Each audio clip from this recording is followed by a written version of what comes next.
So today I'm going to try and install one of these. It's a smart turn system,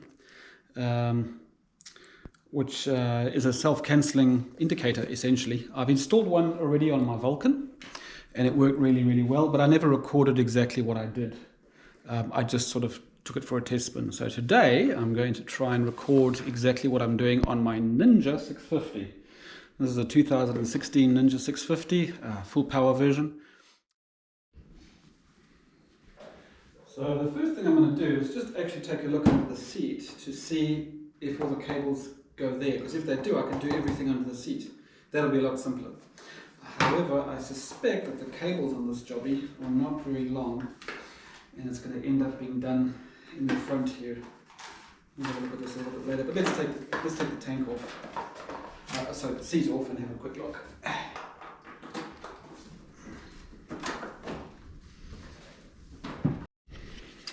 So let's just have a quick look at what comes in the box. You get the instructions, which were very good. If I recall the last time, they were really good. They basically just told you the colors for the left and right indicator. For Kawasaki, Kawasaki is down here. So there's the right indicator and the left indicator signal, and the switch. Those 6 colors, and that worked fine last time. So according to this, it looks like the cables are short. Let's have a quick look at the cables. Okay, so that's just the crimpers and connectors. You see, this is not very long. Okay, so given that this has to be installed facing forward and typically quite close to the front, which is where I installed the other one on the Vulcan. Let me show you the Vulcan one. You can actually see it from the side.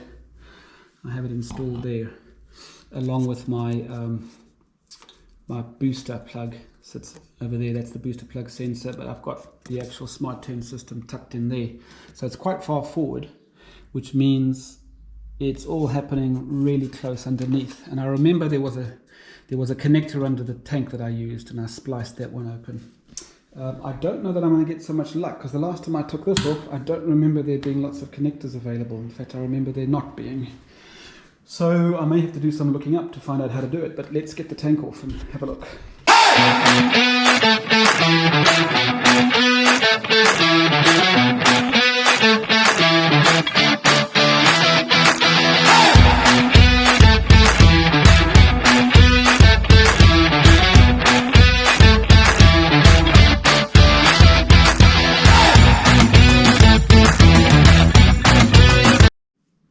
So it looks like I'm going to be taking off the fairing in order to get behind and underneath the bike. So that's what's next. It's not too hard, but a bit of a pain. Yeah.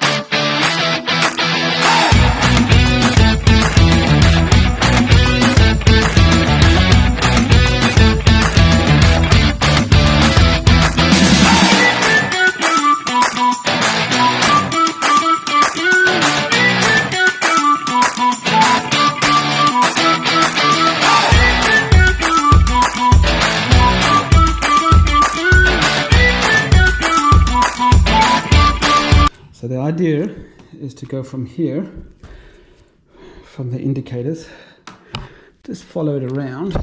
Oh, okay, so it disappears in there, and I've never taken this off before, but I think it's time, because I think that's where some other cables disappear to as well. You can see here is my indicator, presumably that's a relay. I have taken off my gear indicator kit. I'll have to strip all the glue off that, do that again. Let's take this off and see what happens.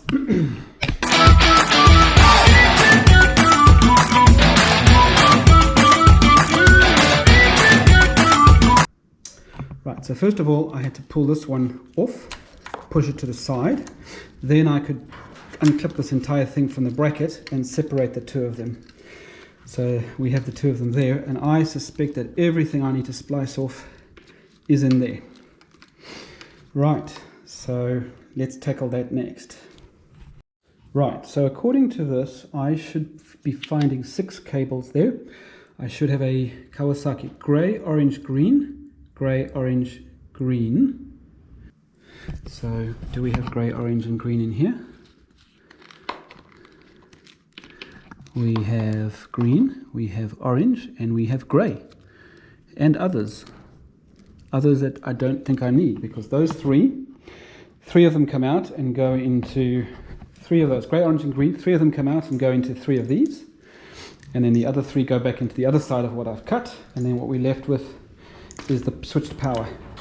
And that switched power, I'm going to now see if I can find where I took out my heated handlebars and connect them up there, because that's definitely black and red switched power. Okay, it doesn't look too bad after all. I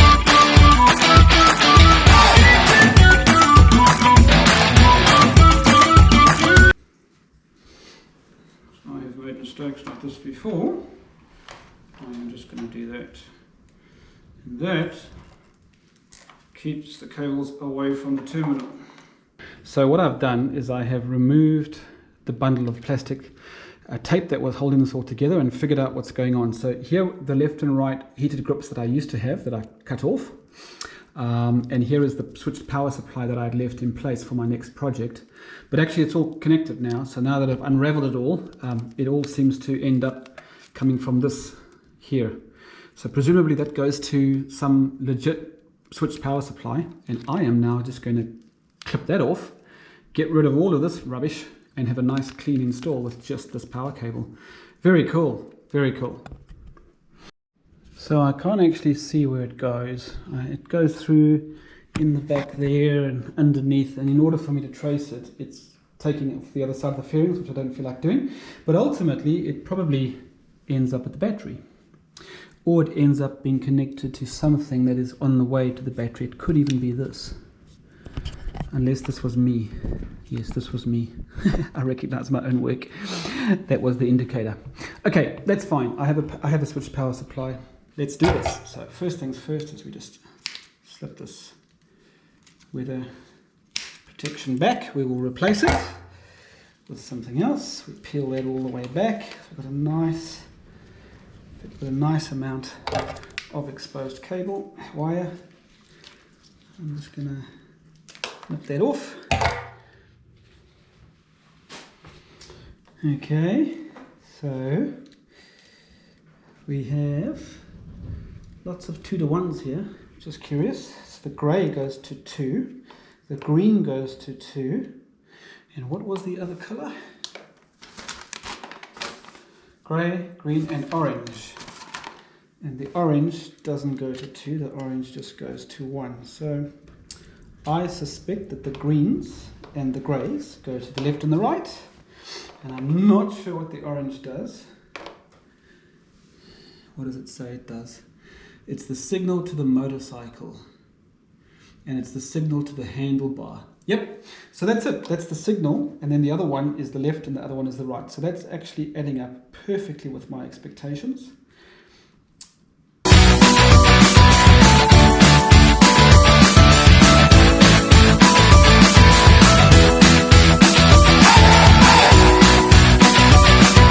At this point, it's very important to have a sip of Coke. I've got a nice little electrical bag. Got everything that I need. So there's my wire cutter. There's my crimper. And now I've got some heat shrink. And my terminals, although I don't need these because they give you them, don't they? Yeah, so I'll use the ones they've given me. And we'll see how we go. And some of that to heat the heat shrink, and we're good to go. I want to get a decent amount of thread. One down.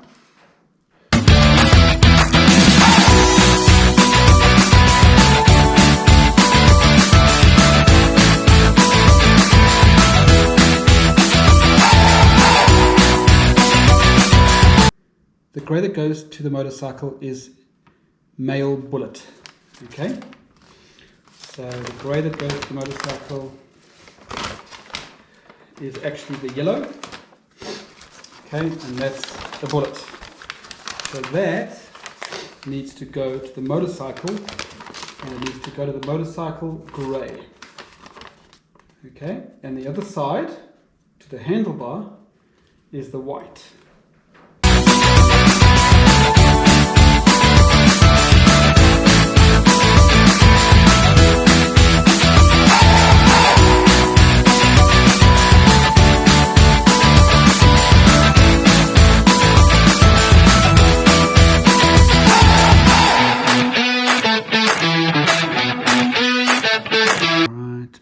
In there, crimp, yeah, done.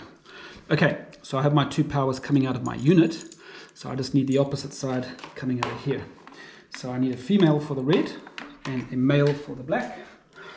So let's do that. Okay, all right, so I've connected everything up. I should be able to turn the motorcycle on, and I should be able to see the flashlights flash, and that should do the job. I'm just going to temporarily sort of put it there. Okay, and let's put the battery on and see.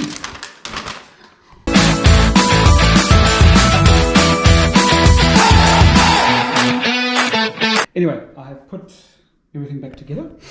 So now what I want to see is when I turn the power on, will the backlights, these lights over here, are supposed to flash as like a check mode. So let's do that. Let's double check. I could possibly do it from the front. Let's do the front. It's easier. Okay. Ready? Let's watch. On. Did you see them flicker? They were the side ones. Yep. And the other one? Oh, there is no other one. The other one is down there.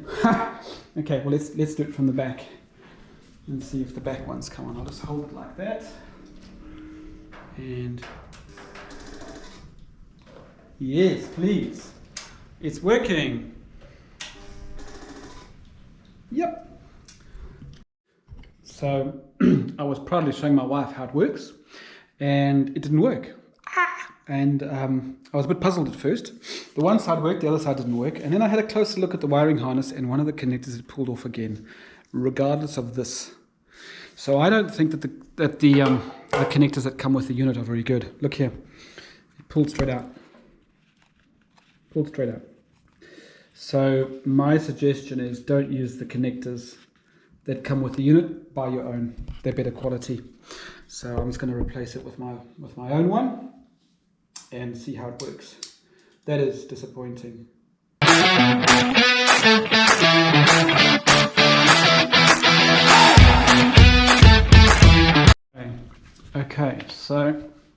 Okay, so what I'm going to do is I'm going to attach it there. Okay, just behind that, and that the fairing goes over that and is fine. And then I'm just going to thread the cable through the other side, around and over here. Okay, I'm ready to close it up now. There is the module. It runs underneath this intake, over underneath here, and I've bandaged it all up and tied it all up to weatherproof it. And we are ready to now put everything back on and then move to this. Right, so I've got the fairings back on. Took a bit of work, but not too bad. So that's all done. The frame sliders are back. Got all the pieces put together. Put the gear indicator back, just on Velcro this time. So I can take it off easily if I need to. And now, last but not least, is to put the tank back on and the seats and then go for a test drive.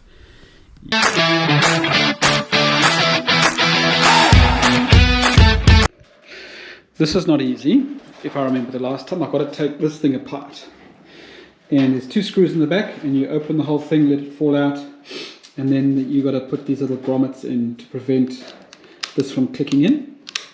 So let's give that a go and see where it takes us to.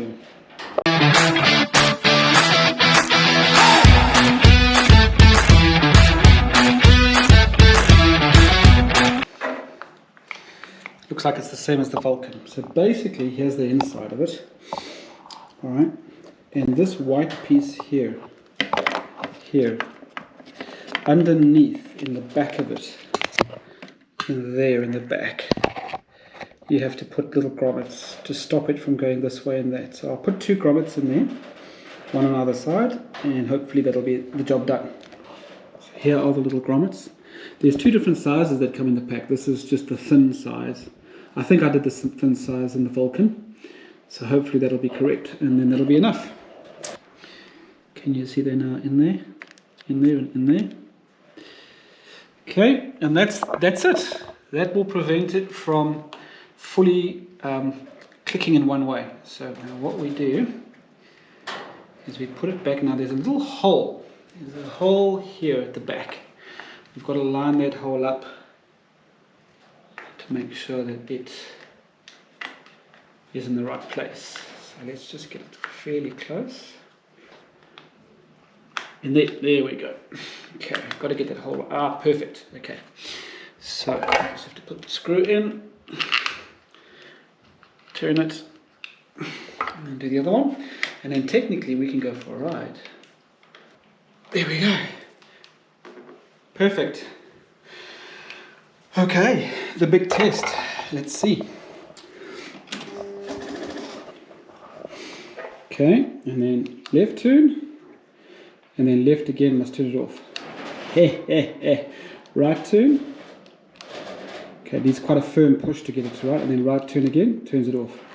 Boom! It works just like the other one. I am brilliant.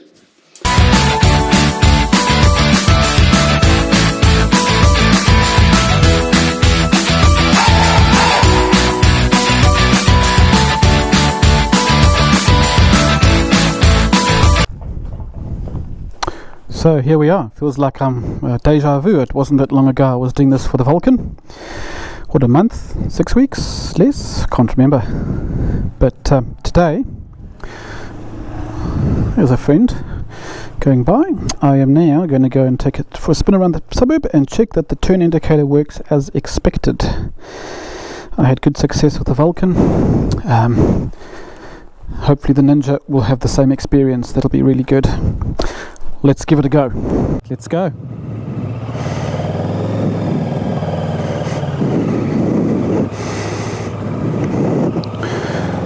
Okay, I'll save the anticipation for the first turn. We will turn left. Okay, signaling. And straighten out. Ha ha! Boom, we are working.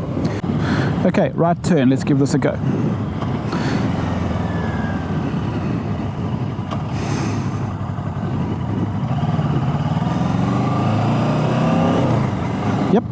Cancelled. I even reached down to cancel automatically. I had to stop myself.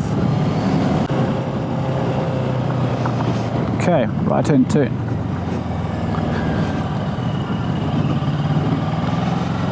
Straighten up and off.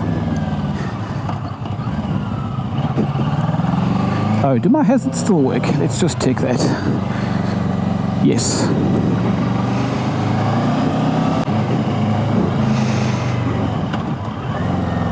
And my gear position indicator is actually fine now. I can see it quite well. Because even my indicators were struggling with that direct sunlight, but I could see the gear, no problem. Okay, right turn. Yep. Okay.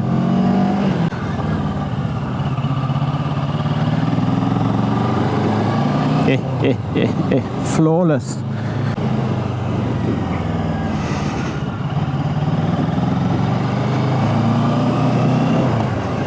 Okay, one thing I haven't checked is whether a double push will cancel. Let's just give that a go. Pretending I'm turning here. Oh, change my mind and off. Yep. Other way, turning here, change my mind, off. Perfect.